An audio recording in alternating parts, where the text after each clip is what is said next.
And welcome back, guys. I'm back from the Fujifilm event that was held in Italy.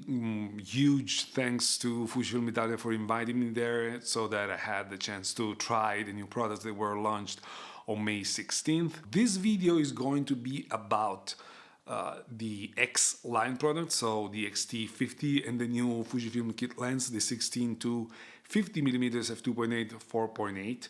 Another video that you're going to find either here or here, I never remember, is going to be about the GFX products, which were launched alongside the product that we're discussing now. So I decided to split those because I think usually who's interested in the APS-C line is not that much interested in the medium format line and vice versa. So that's the reason for it.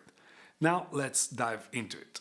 Now, before diving into what the new camera, the new X-T50 is, I just wanted to remind you that I could use the camera for a couple of hours and testing out stuff and all of that. So this can only be a first look video. It cannot be a comprehensive review because it would be silly for me to come up and say that this is a review of the camera and the lens for that matter.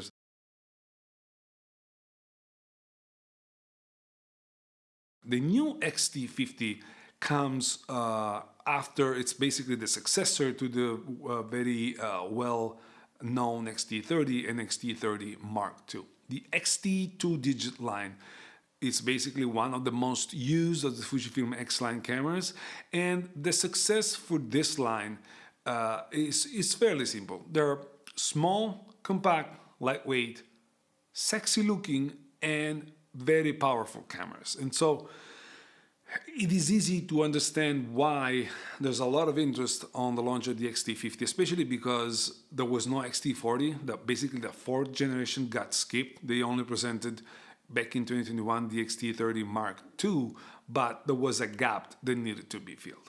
With the X-T50, Fujifilm is going in that direction. And they know what the success of their camera, the X2-digit camera is, and they're not deviating from the reasons of the success for this line of camera. So the X-T50 is like the X-T30 and X-T30 Mark II, compact, lightweight, very lightweight, very nice looking. There were a couple of these design changes that make a lot of sense. We're going to talk about that later. And very powerful. The bar gets raised quite a lot because the X-T50 gets the new processor, the new fifth generation processor. It gets the new high resolution 40 megapixel sensor. Is the best sensor you can get out of the Fujifilm lineup for now, especially when it comes to photography. It gets the new autofocusing algorithms. It gets all the best that you can get out of the X-T5, and it squeezes it in a super small package that is aimed at giving you pretty much almost the same performance that you get out of the X-T5. That's why you can basically call this camera a mini X-T5, especially because alongside all of these improvements that you kind of could expect out of this camera, what they did is that they brought IBIS into this camera as well. And they maintain very small and compact dimension and a very lightweight design. So you get everything you can possibly think, and it gets squeezed in a super compact camera body. That is also nice to look at. From a design standpoint, the camera changes quite a bit, and it changes for the better. You get a better grip. You all know that the X-T two-digit line camera had very small grip to hold on to. That's probably because they wanted to keep the size small. So you gotta cut corners somewhere here and there. In this case, they went for a bigger grip, which is easier to hold on to. They also changed the thumb rest, the position of the thumb rest. It's now more on the side of the camera, making it easier and more comfortable to use. And that also moves the Q button from a location where it was a little bit too easy to be pushed accidentally to a location where now you need to really want to press that button. All of that makes a lot of sense. The camera still remains small and compact, as I mentioned. They also changed the form factor in a way that is a little bit less boxy, it's more rounded. In my opinion, the camera looks better like that. It's still retro looking, it's very vintagey feeling, but it's more modern at the same time. And the camera comes in three colors: the usual silver and black, which we're used to, and the charcoal gray. Now that charcoal gray is a stunning color. I love the camera in charcoal gray. I use that throughout the day, and I fell in love with it. That color is great. And on that note, I would love to see an X100 with that color as well. I would love to see the X100 line to be provided with that option as well, because I think that is going to fit perfectly with that type of camera. The biggest change that everyone can see on the outside of the camera is that dial on the left side of the camera. Now that was used to be your drive selector dial, and now it has become of film simulation dial. Now I know this is one of the most divisive topics about this camera, and when I initially saw the rumors about that, I wasn't quite sure that was a good choice, a good design choice, because I started thinking about whether I would use it or not, and I'll be honest, I wouldn't use it because the way I'm shooting with my cameras doesn't require that. However, I'm an advanced user. I'm a user that has been shooting Fujifilm for what, 13 years now? 13 years now? Yeah, something like that. This camera doesn't target me. This camera targets those users that probably don't know Fujifilm yet. They want to go beyond phone photography. They want to buy something that makes a difference. It's not a telephone-looking camera picture. It's a proper camera, so it's probably their first mirrorless camera, and those person wouldn't probably know about the Fujifilm simulation until someone tells them. Well, the fact that they put that dial over there would make a difference, because now it would trigger those people's curiosity, and they will start playing with it, and they will understand the power that those Fujifilm film simulation gives them in terms of changing the way the picture looks. And we gotta also understand one thing: Fujifilm simulation are at the core of Fujifilm's business. Many people choose to shoot Fujifilm and stick with Fujifilm once they get used to the film simulation, because the look that they get makes the difference, and they like that, and they know they can get to trust the JPEG that they get out of the camera, and also the video that they get out of the camera with the film simulation. So that is a core, and Fujifilm knows it, and it's pushing the pedal even further. And so at the end of the day, thinking about all of that, despite I didn't like the idea in the beginning, I changed my mind. I think that the dial makes a lot of sense. Now, of course, if I had to design the camera for myself, I would have made it a black dial that I could customize to my liking. But then again, that camera is not targeting me. That camera is targeting another demographic of people. And those will probably have a lot to learn and a lot to like about that dial. So again, I changed my mind. I think it makes a lot of sense. And by the way, I forgot to mention, of course, if you want to change your triangle, your exposure triangle, you have plenty of dials. You have your shutter speed dial on top, you have the exposure compensation on the back, you have the front and back dials that you can also push to change what they do. So you have plenty of ways to maneuver your camera in a way that fits your needs. So don't get hung up on the fact that you would or would not use that dial. If you don't use it, you just leave it there and you will never use it. But if you do, then it's going to make a difference for you. So again, not a big issue for me. The battery that this camera uses is the same that was equipping the X-T30 and every Fujifilm camera before the X-T4. And it's the small NP126 battery that you see over here. Now, that I didn't like when the rumors started to spread, but then thinking about it again, I started trying to think of what this decision could have been, and no, I didn't change my mind. I still think they made a mistake. Not because this battery isn't good enough, because you can squeeze a good battery life out of this battery. They optimized it in a way that you don't have to worry that much. And this is the same battery that it keeps the X106 that was launched a few months ago. So it's not that they're using something that they're not using anywhere else. It's not that. And it's not something, again, you should be worried about. But my thinking is, if I'm an X-T5 user and I want a smaller version, a mini X-T5 that I want to carry alongside my X-T5, and I want to use it as my second camera, at that point I will have to use two different batteries, two different chargers. It's gonna make my life more complicated. That is something that to me is a mistake.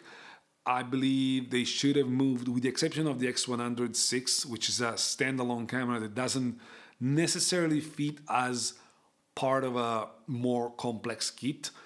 They should have moved everything to the new NP 235 batteries, because that is going to make everyone's life easier for those that are using different cameras. So on that, I don't like the decision they went to, especially because they made the grip a little bit bigger. So they could have gone a little bit more, a little bit bigger than that to squeeze the new battery in. So again, to me, it's kind of a mistake. However, it's not a fatal flaw. It's not something that I wouldn't recommend the camera because of that. But I just wanted to mention that. From a performance standpoint, you know what you're getting, because you're getting, as I mentioned, a mini X-T5 that is having the same autofocusing system, same algorithms, the same speed, the same everything, same image quality. And speaking of the image quality, I'm not diving into the image quality of this camera yet. I'm not diving into the image quality of this camera because I've reviewed the XH2, the X-T5. I have plenty of videos in which I discuss the image quality. This sensor is the same. The camera is going to get you the same image quality you get out of the X-T5 and the XH2. So don't worry about that. It's the best APS-C sensor in the market, especially when it comes to photography. And so you shouldn't be worried. The image quality is going to be great. Going back to the performance, I was saying it's a mini X-T5. Of course, it's a mini X-T5. It's a smaller, more lightweight, compact camera. That means you're going to leave something behind. And what do you leave behind? You live in the weather sealing. The X-T5 is weather sealed. This one is not. You're leaving behind viewfinder. The viewfinder on the X-T50 is smaller and with less resolution. It's similar to that of the X-T30 or the XS20 for that matter. The LCD screen, again, is lower resolution than that of the X-T5, and it only tilts up and down. It doesn't tilt sideways like the X-T5 does. And you leave behind some buffer and some shutter and some frame rate possibilities when it comes to shooting, continuous shooting. None of that is a dramatic issue, in my opinion. Now, yes, especially if you consider the price, which is something we will discuss later, some will probably complain about the fact that the LCD screen and the viewfinder should have been a little bit more higher resolution. And I cannot disagree, but at the same time, I don't think they're bad, nor I think there should be a reason not to purchase this camera. The X-T50, very much like the X-T5, is a stills-oriented camera. It doesn't focus too much on video. That, however, doesn't mean that you get bad video out of this camera. You get very, very good videos out of the camera. It's just that you have better cameras in the Fujifilm lineup if you're mainly interested about video. For example, if you go to the mid-range tier of the Fujifilm cameras, the XS20, despite being lower megapixel, is a more hybrid solution. It's something that gets you more flexibility when it comes to video recording. That being said, however, you can get great videos out of this camera, and you saw some footage that I was shooting with the camera at the event, and you can definitely tell there's nothing to complain about that. So this, again, it's a stills-oriented camera. The screen, the LCD screen on the back tells you that. The fact that it's got the 40 megapixel sensor tells you that. The fact that it's got less flexibility on the video front tells you that. But that being said, you can definitely use it for video. So if you're mainly a photographer that sometimes shoot video, this camera is not going to let you down at all. It's going to get you great videos that you're going to enjoy for sure. One thing I forgot to mention is the X-T50, despite being a photographic-centric camera, gets away with the 2.5mm jack. It finally upgrades to the 3.5mm jack, and that means that despite not being a video-centric camera, it makes video shooting easier because you don't have to bring adapters and all of that. Small improvement, still an improvement.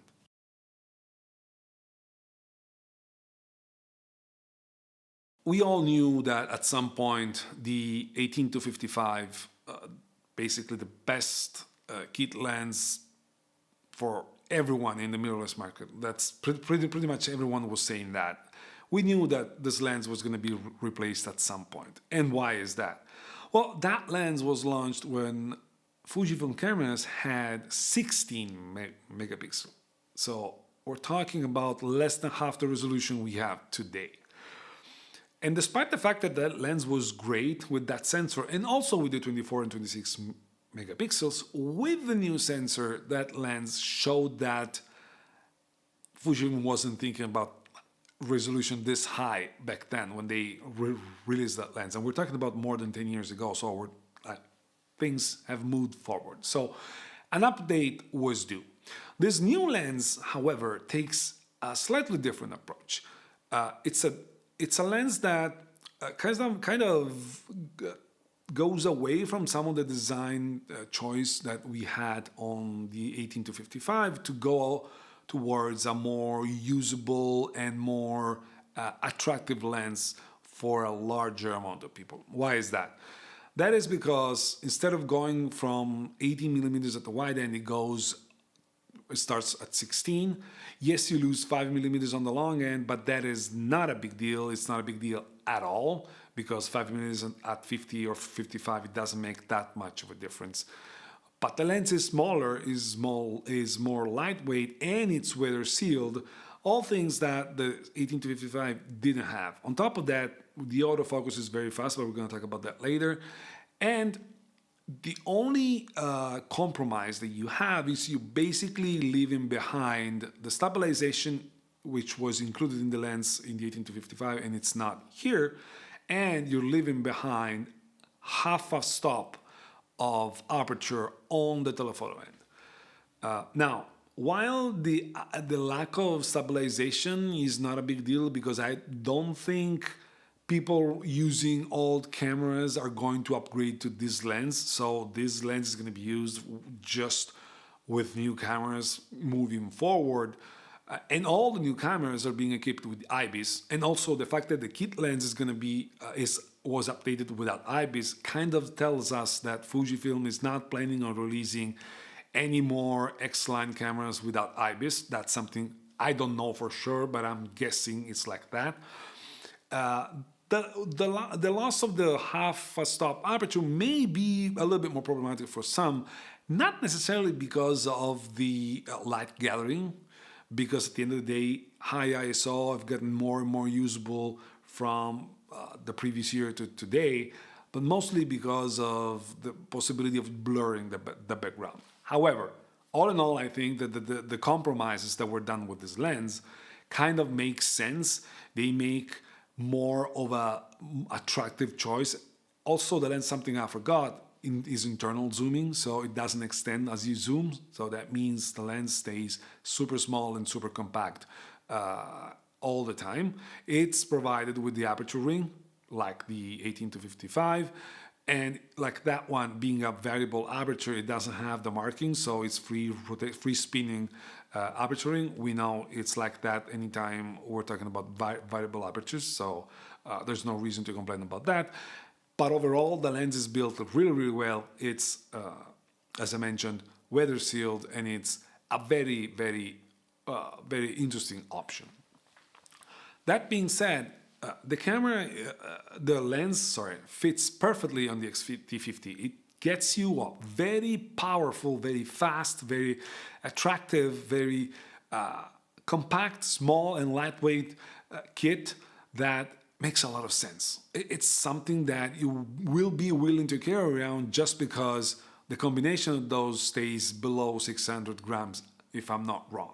You have the number here on the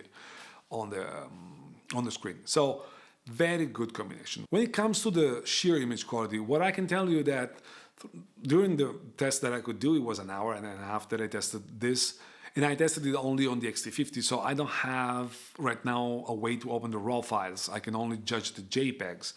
I can tell you that to my eye, the lens looks very sharp in the center, wide open throughout the zooming range, which is really good. You don't get that quality throughout the zooming range in many kit lenses. It also felt like the corners are a little bit behind when wide open, and stopping it down is gonna help. But again, I didn't have the chance to test it specifically for that. I will definitely do that in a review whenever I get my hands on the lens.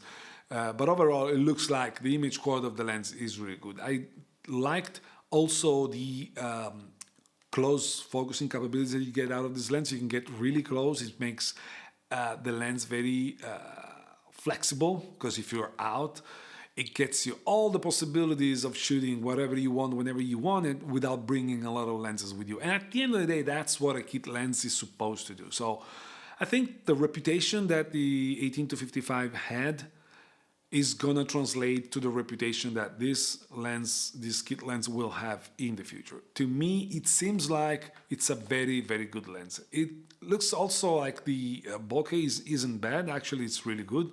But of course, I didn't do any specific testing, so I'll reserve my judgment for later, for when I will test both the camera and the lens. All in all, the autofocus seems super snappy, super fast, and very accurate. I didn't have any missed focus, which for a camera that is in its first firmware and a lens that is its first firmware kind of speaks volume for the quality of the autofocusing system that Fujifilm has finally got. So all in all, very good lens, super compact, super lightweight. I'm pretty sure it's going to make a lot of success for Fujifilm moving forward with that, especially because this lens is going to also be offered as part of a kit with the X-T5 for sure, and then the XS20. I don't think it's going to be offered as a kit with the XH2, but I'll correct myself if that's the case.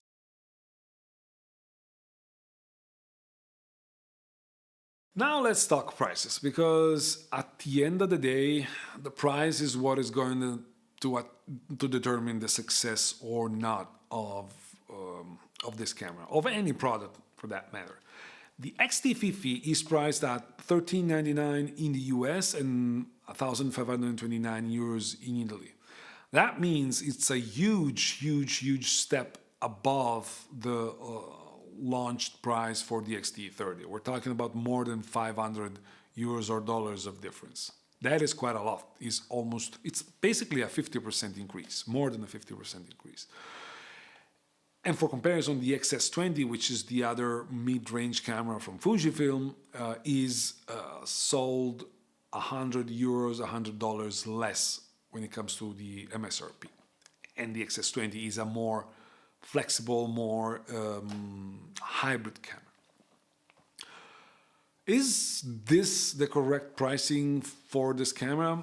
I honestly don't know. I am pretty sure that this conversation has happened in Fujifilm headquarters for a long time. They've been discussing where to place this camera when it comes to the pricing and the market segment.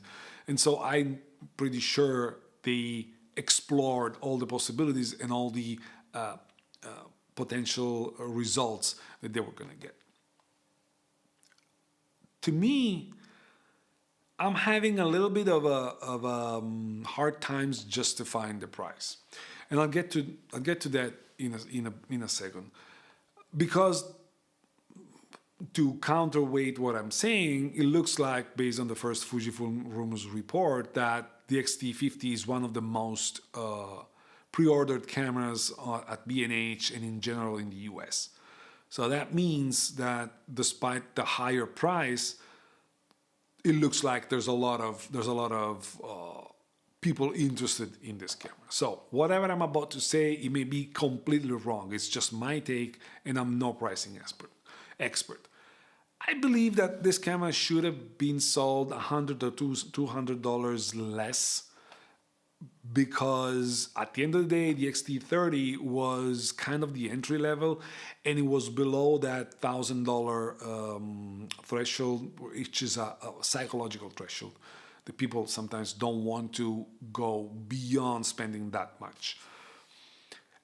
And by going well above that, you kind of pushing people to look at the competition that this camera has. Because if they were selling this camera for $1,100, $1,200, there was basically no competition that was comparable to the X-T50. At that price, the competition is wider. But there's one thing that this camera has, there's one trick that this camera has up its sleeve. This is the highest megapixel count. This is the cheapest high megapixel count camera in the market by far. The only other competitor that goes beyond 24, 26 megapixel is the Canon R7, but that camera is way bigger, way heavier. It costs a little bit more.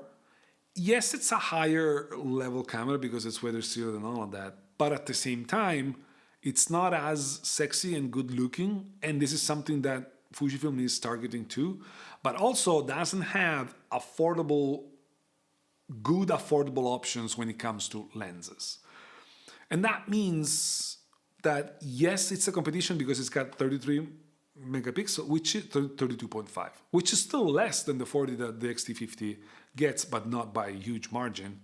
But at the same time, it's less sexy, it's less probably user-friendly to some extent, especially for those that are for the first time thinking about buying a camera, and therefore there is room for a camera like the X-T50 to be sold at the price that Fujifilm is targeting. Also, Fujifilm is leaving on the market the X-T30 Mark II to kind of make something that goes below that initial $1,000 threshold that is, again, as I mentioned, a psychological threshold. So right now, Fujifilm is having X-T30 Mark II, X-T50, and then X-T5. The reason why I'm saying that it should have been sold for $100 or $200 less is that right now the pricing of the X-T50 is very close to that of the X-T5, and what you're leaving behind by going to the X-T50 instead of the X-T5 may not be justified by the difference in price. Like if it was me and I'm looking for a small, compact, portable camera with retro design and 40 megapixels, I would probably go straight to the X-T5 because for $300 more, the X-T5 is sold as $400 more probably. No, $1,699. For $300 more, you get a lot more. You get, and that's why people are complaining about the fact that the EVF and the rear screen should have been improved. And I cannot argue against that because if this was sold lower when it comes to pricing, I could have accepted it a little bit more. With this high of a price tag, you kind of look at what's available elsewhere. However, that being said, we will know soon. If Fujifilm is going to start selling cameras like this like crazy, they were right.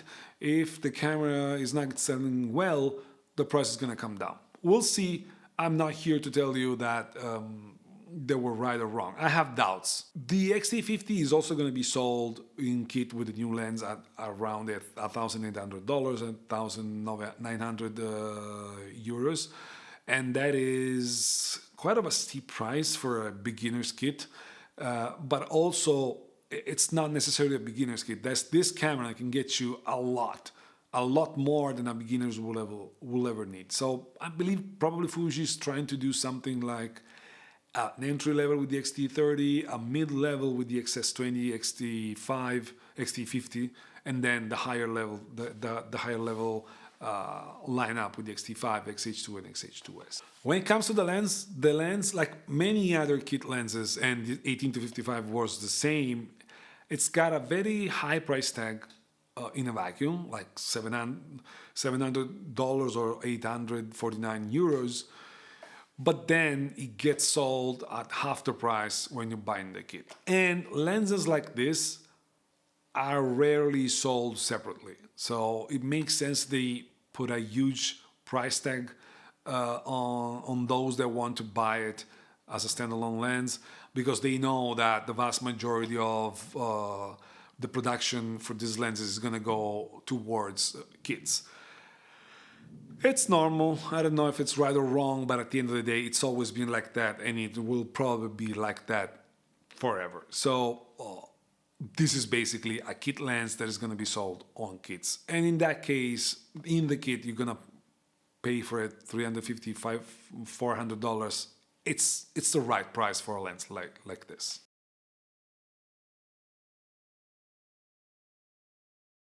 Now, in conclusion, with this very, very long video that I didn't expect to be this long, only time will tell us whether the positioning of the product is going to be the right one or not, and if the price is going to be this cameras and lenses' biggest enemy. We'll see. But from a technical standpoint, both the camera and the lens are very good. It seems to be provide a very good, fast, performance-wise, very good performance-wise option for people who are interested in buying into the Fujifilm system. I like the fact that Fujifilm is definitely focusing a lot on the film simulation market, like the hype factor of the Fujifilm simulation, because those are a huge part of why people love Fuji, and Fuji is finally deciding not to be shy about it and to be bold about what they bring to the table when it comes to the image quality, creativity, and possibilities for the user. So, in my opinion, Fuji is going in the right direction. Again, I don't know about the prices of these specific products, but based on the financial results that they brought up, overall Fuji is growing.